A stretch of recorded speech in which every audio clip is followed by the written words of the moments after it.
Here is the first sighting of a Cybertruck in San Antonio, Texas. There it is. Living. It's alive! Alive! Well, there ain't no fingerprints on that. There's a little bit of dust because it's dusty today.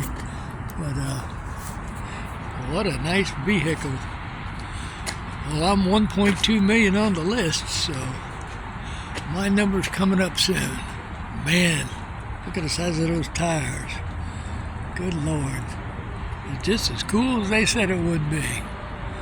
So this is at the Quarry Mall in San Antonio, Texas, just behind the Ulta Beauty Shop. So here it is, and here is the new Cyber charging unit. Also the Tesla charging unit.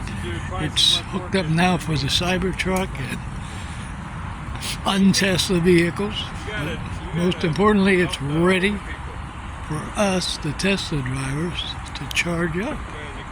So this is the newest one, and it's beautiful, good to see. It is beautiful. All right.